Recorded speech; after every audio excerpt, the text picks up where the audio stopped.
Section 4.1, radian and degree measure. So we're really getting into the part of this class, the trigonometry in pre-calculus. We're looking at the trigonometry part of that entire study, that branch of mathematics, kind of separate from algebra, which we've been focusing on.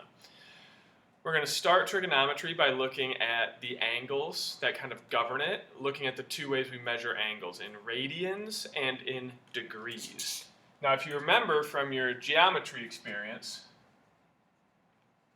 an angle is determined by taking a ray, or half of a line, okay, and then you are rotating it around a central point. And where that ray starts, usually the positive x-axis, we call that the initial side. You rotate it, and eventually where it stops, where it terminates rotating, we call that the terminal side. So let's here put a ray, and we'll put that kind of with the positive x-axis.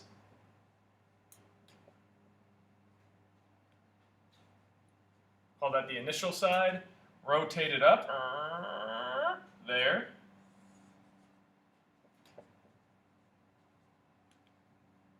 Call that the terminal side. And then inside the angle at the vertex, at that point, we'll call that angle theta. All right, theta is a variable for angles. It's kind of like x when you're working in algebra. Theta represents an angle. Some other ways you can call it, there's alpha and there's beta. There's a lot of different ways you may see angles listed, usually those Greek letters, okay? Now it is possible, unlike in geometry, you usually work with objects that exist in the real world, so you measure angles in terms of positive numbers. Well, positive angles, those are formed by rotating your terminal side counterclockwise about the origin. All right, but you can go the opposite direction. What'll happen is that'll give you a negative angle measure. Negative angles are rotated clockwise about the origin. So right here, a positive angle. Right here, a negative angle. Now in geometry, you predominantly measured angles in degrees, because that's usually what we do, okay? In mathematics, though, really in finer mathematics, mainly calculus, what we see is we don't use degrees, we use this thing called a radian. All right, a radian. So radians versus degrees. It's kind of like meters versus yards, or centimeters versus inches. We're measuring a quantifiable amount, but we're using a different metric in order to do that. A radian happens when you take an angle and you open it to a certain point. And that certain point that it opens to, so let's say that this right here is R. You know what? I'm actually going to draw it in blue because I feel like it.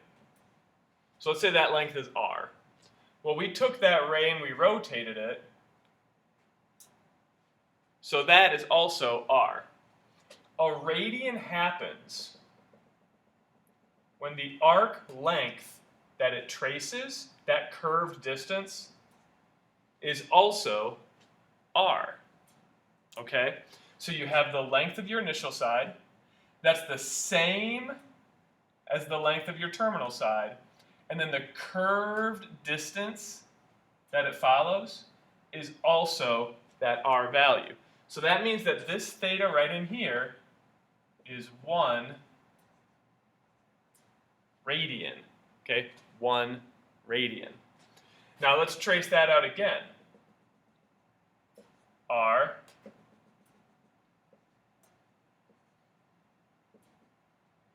then another R.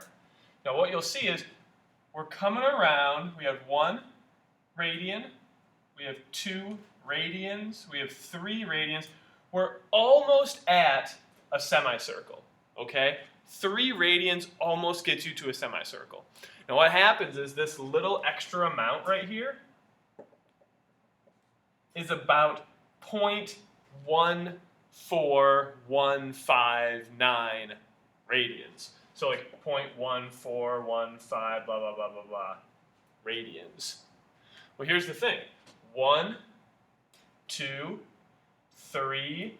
So 3.1415 blah blah blah blah blah. Okay, that is that whole semicircle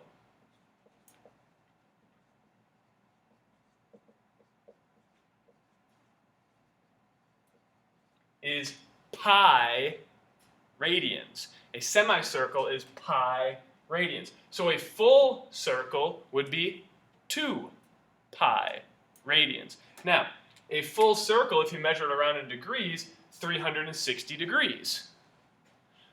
A full circle measured around in radians is 2 pi radians. So 360 degrees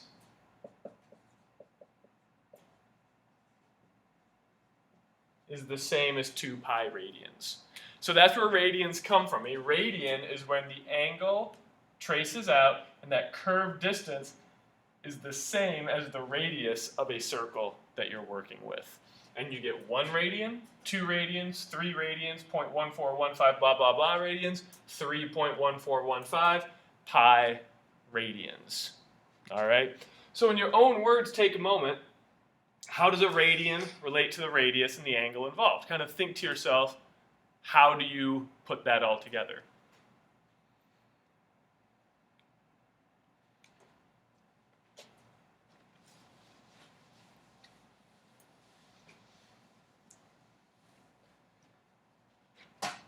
Now, because radians are talking about the measure of an angle, all of the properties from measuring angles still kind of carry over. So if you look at the 4 quadrants of the Cartesian coordinate system, okay, Q1, Q2, Q3, and Q4, Q1 from 0 to 90, okay? Well, now that is 0 to pi over 2 radians.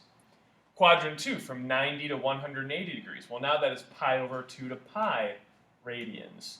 Quadrant 3, 180 degrees to 270 degrees. That's now pi to 3 pi over 2. Quadrant 4 from 270 back to 360, 3 pi over 2 to 2 pi, and then we're back at 0. So all of the angle properties that you remember where angles fall, all you have to know is that now it's radians a different unit, but everything still carries over and copies over. A lot of those common angles that we worked with, okay? 30 degrees, 45 degrees, 60 degrees, 90 degrees, 180 degrees, 360 degrees, all the way around a circle. Those angles which have special properties, like the 30, 60, 90 triangle, the 45, 45, 90 triangle, all those properties still carry over. So 30 degrees, pi over 6, 45 degrees, pi over 4, 60 degrees, pi over 3. We're just taking the semicircle, which was 180 degrees. Well, 30 is 1/6 of 180. So it's 1/6 pi radians, 1/6 of pi. Pi is 180, so 1/6 of that. 45 degrees, pi over 4, 60 degrees, pi over 3. So I'll just working with fractions instead of whole numbers. So making sure that we can convert between the two, because sometimes one form is more helpful than the other. So to convert from degrees to radians, this is, what's it called? Dimensional analysis. That's how I learned it back in the days of chemistry. It's like one of 2 things I understood from my chemistry class.